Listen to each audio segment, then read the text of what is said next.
we're leveraging different types of technology that consumers who purchased or sold properties, recently, I mean, a couple of years back, they're not familiar with this technology. I know you wanted to talk about electronic disclosure forms, what they're all about, why they're more efficient and whatnot. So it's a great topic.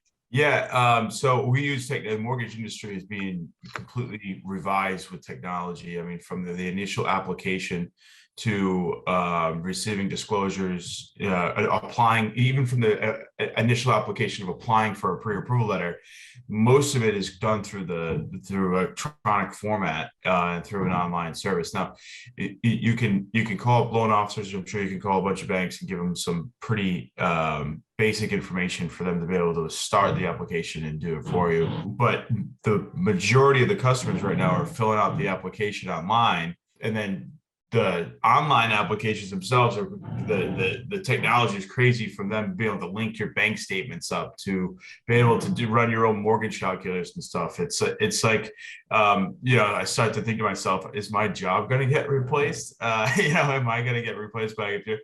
And the answer to that, really proven time and time again, is no, because there's so many different options and things like that we need to be able to review with customers and understand the costs associated with them and help them guide through the process. And that doesn't ever slow down. Technology just means that we can help more people do the same thing. One of the most recent questions I had was, if I sign these disclosures, does this lock everything in? Like, is this the closing? And I go, no, absolutely not. So when we actually go when a client goes under contract to purchase a house or decides on a particular loan for refinance, we trigger the loan disclosures to go out, and they get sent to the email with the link. You click on the link and they get all downloaded, you review them, and then you sign them electronically, and then it'll come back to us.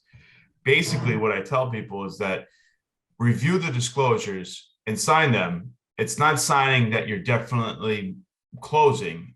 And if there are some inaccuracies or corrections that need to be made, there's still plenty of time to make those. You're not signing wrong documents because, and that's the way that it's going to be. You're signing that you reviewed them and that you reviewed them with me, and we've identified what needs to change, whether it's a closing cost thing or if it's an address or if the name is spelt wrong or whatever. You're not signing and say, okay, I signed, so this is all correct. You just signed because you reviewed them and we had a chance to talk about it. The time that it needs to be correct is pretty much at the closing table, because the closing disclosures and all the documents they sign at closing, those get recorded and they're official and they're reviewed by an attorney. So we send them out in a variety of versions: the initial disclosure, the initial disclosure package that happens right away. Then there's a closing disclosure or a lock-in agreement. And then there's it just keeps getting more and more finalized, and that keeps getting redisclosed to the client. So you have multiple times to review to make sure everything is correct.